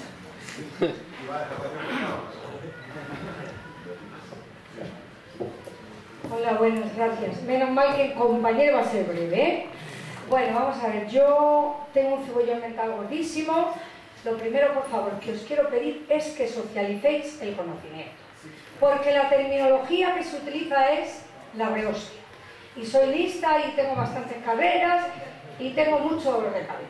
Entonces, es fundamental. Porque o socializamos el conocimiento, y eso implica hablar para simples, que no es lo mismo que tontos, eso en primer lugar. Entonces, quería decir 2 cositas, además de esta, porque es que lo digo siempre, siempre, siempre. Es como mi mantra. Bueno, parece ser que se acepta, ¿no?, que el sistema capitalista sigue siendo el modelo, llamémosle un capitalismo social, y la idea que me está quedando a mí es una banca pública como una sanidad pública, o como una educación pública. Entonces, si esa es la idea que de alguna manera se está transmitiendo aquí, que igual no lo es, y en este cebollón es la que yo me he quedado, quería por favor que me dijerais 2 o 3 características de lo que sería la banca pública, porque es que necesito sentir que me ha merecido la pena el tiempo que me he ido, que os agradezco todo el esfuerzo, pero es que no sé lo que es una banca pública. ¿Vale? Gracias.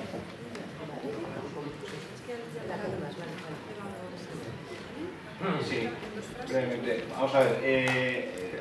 Con la primera pregunta que hacía Viviana sobre lo que ha pasado, el diagnóstico de lo que ha pasado, yo sí quería simplemente introducir la experiencia que tuvo Suecia en el año 92 con su crisis bancaria, que yo creo que ha sido uno de los pocos ejemplos en Europa que realmente ha valido la pena, y de hecho el sistema financiero sueco después de eso no solamente funciona mejor, sino que ha quedado una banca pública, en una pequeña parte, pero una banca pública muy eficiente.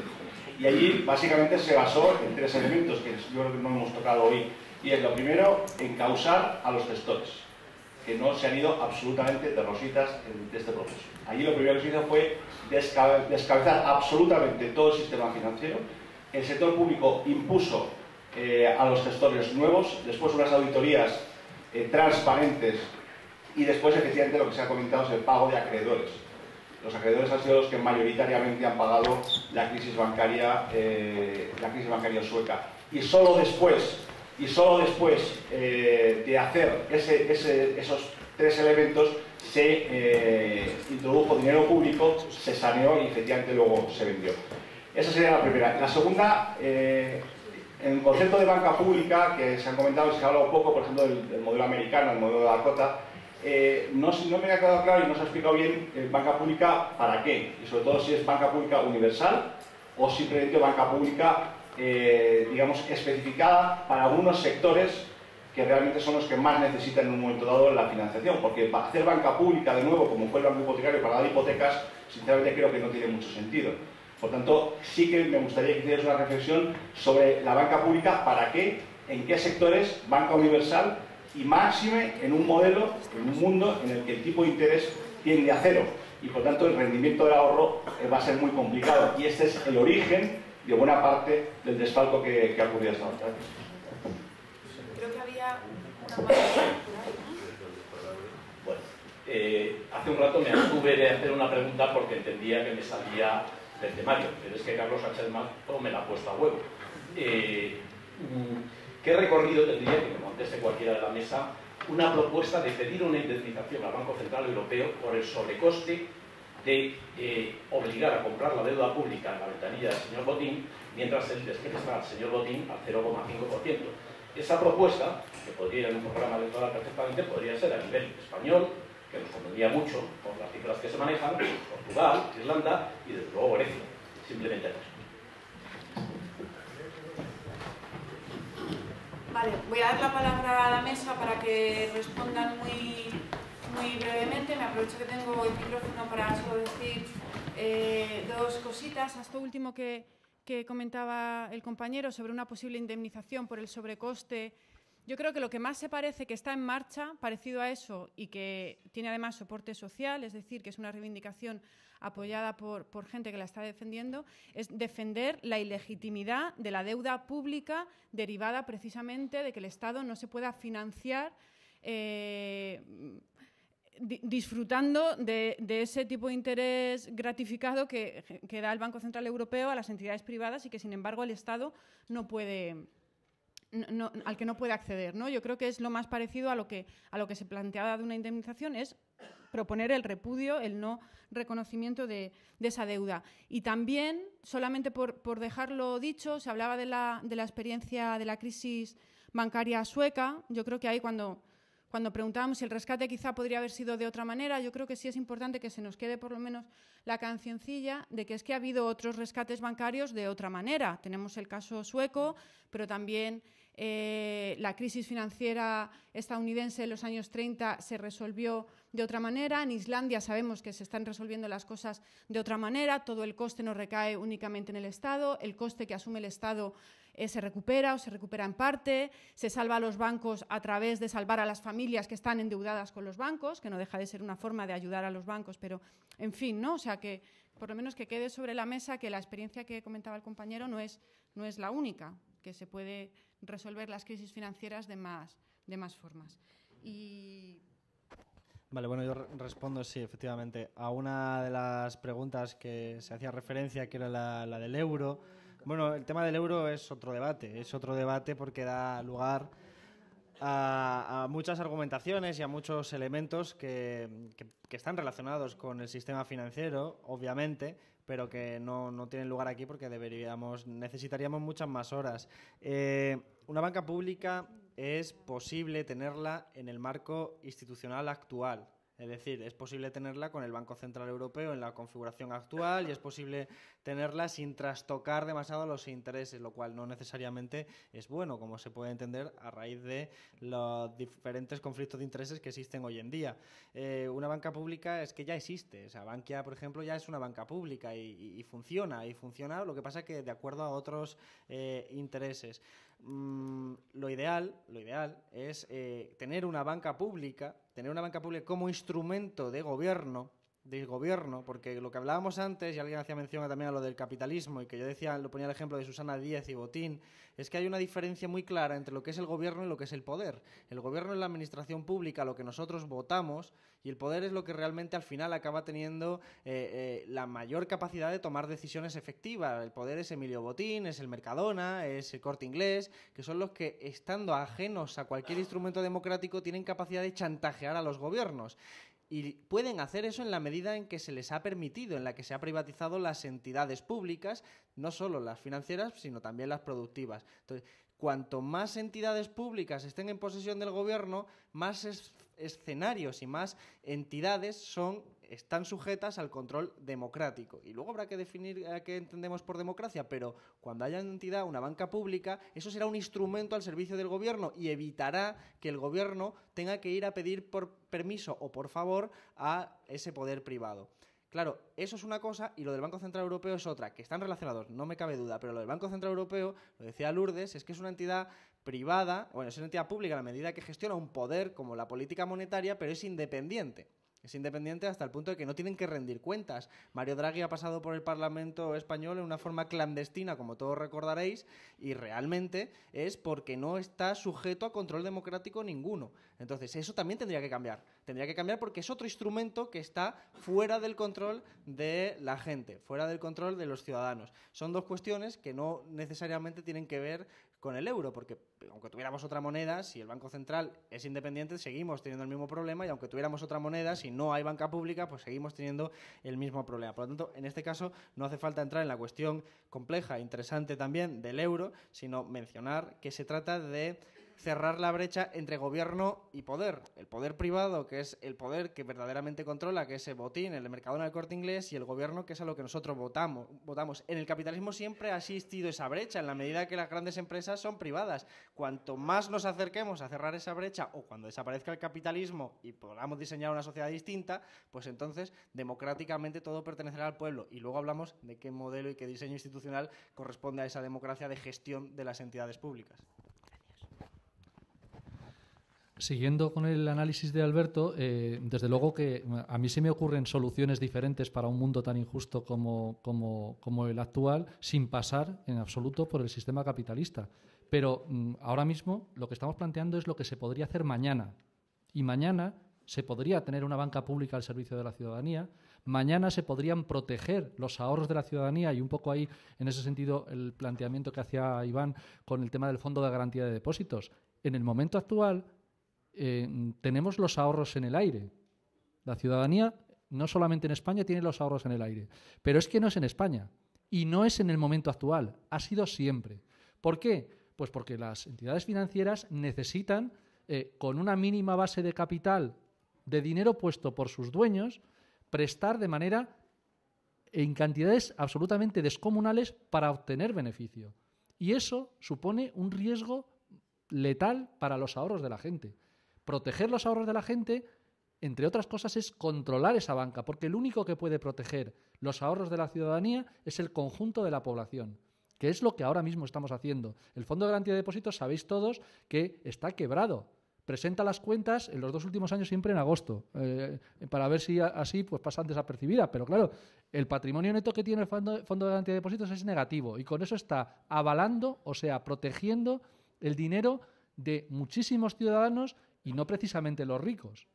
Gente que tiene una pensión o que cobra y que, evidentemente, hay que proteger esos ahorros. Proteger esos ahorros, entre otras cosas, es, si hay banca privada, tendrán que pagar un adecuado aval porque tengan protegidos esos ahorros en valor de 795.000 millones de euros.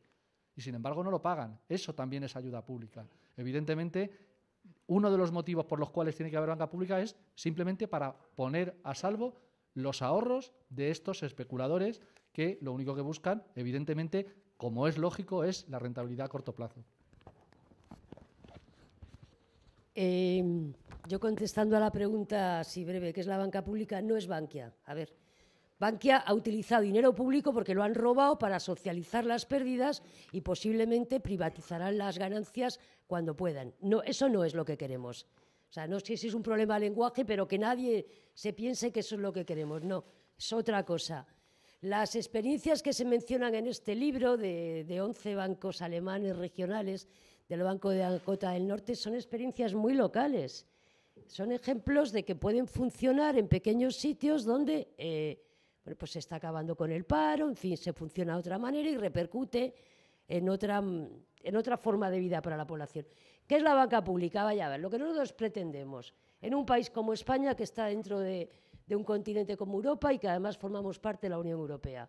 Queremos una banca que el capital sea mayoritariamente público, que sea gestionada de una manera democrática y transparente, que empiece por una auditoría de lo que ha pasado, por pedir responsabilidades a los que se han cargado, digamos, bueno, a todos los que han venido, vamos a decirlo claro, en un lenguaje claro, robando a partir de los bancos, que, por ejemplo, haga suyo el parque de viviendas que tienen los bancos y los dediquen a vivienda social, por ejemplo, es otra de las cosas que planteamos en el libro. Bancos que no operen en paraísos fiscales, no puede ser una banca de inversión. No sé si esto es muy difícil de entender. O sea, que no operen que no especule con el dinero, que luego especulan, no es que digan especulan con el dinero de los ahorradores también, sí, pero es que especulan con el dinero de la gente que se endeuda. Y cada vez se endeuda más gente, porque ahora para estudiar ya no tienes becas, tienes créditos. Y ahora para la sanidad ya no vas a tener la sanidad, vas a tener que pagarte un seguro. Y en vez de tener una jubilación vas a tener que pagarte un fondo privado de pensiones. Y si no, que se lo digan a gente como mi hija, 20 años, a ver el futuro que tienen. Eso es de lo que se va a alimentar y esa va a ser posiblemente, de lo que se va a alimentar la banca y la riqueza de toda esta gente en el futuro. Entonces la banca pública tiene que ser todo lo contrario. Conceder créditos a un interés evidentemente lo va a regalar, pero decente, que permita que las familias, que permita todo lo que hoy no se tiene. Eso es lo que decimos en el libro con una serie de propuestas que evidentemente, y yo siempre lo digo, no son palabrita de Dios porque nadie dice aquí nada que vaya a misa, sino que son propuestas de gente que venimos estudiando esto, trabajando por ello, que podemos estar equivocados en parte, no, yo creo que en el planteamiento general de lo que queremos, yo tengo aquí compañeras y compañeros con los que he participado en muchos debates de estos, en los barrios también, no solo aquí, que en los barrios también hemos hecho, entonces, y cada vez más, y yo creo que además por parte de la gente de qué hacemos, si alguien está en un barrio y dice, aunque sean 20 los que vayan o 10 o 15, vamos, yo creo que seríamos muchos los que iríamos, ¿no? O sea, que esto queda abierto. Vale, bueno, pues vamos a cerrar el debate. Muchas gracias a todos y a todas, especialmente a los que están en la mesa, pero no solo. Hemos dejado aquí material, unos dípticos de la plataforma por una banca pública, ¿vale? Por si nos ha traído Carlos, por si alguien quiere coger, y nos vemos en breve en otro debate de qué hacemos. Perdón. Quería recordar precisamente que la semana que viene tenemos un nuevo debate de qué hacemos. Estábamos hablando de ir a los barrios, la semana que viene lo vamos a hacer en la librería Muga de Vallecas. Queremos estar en los barrios y queremos estar en el centro también, por lo cual volveremos al Teatro del Barrio para hacer otro debate, pero la semana que viene, jueves 13, estamos en la librería Muga debatiendo sobre vivienda en Vallecas con Alejandro Inurrieta, con Carlos Huerga y Nacho Murgui. Y el lunes 25 de febrero estaremos en la librería La Central debatiendo sobre literatura con Rafael Rey, José Ovejero y David Becerra. También a la salida, si queréis seguir debatiendo y si queréis profundizar más en las propuestas de la mesa, hay un puesto de venta de libros de La Marabunta que tiene toda la colección que hacemos.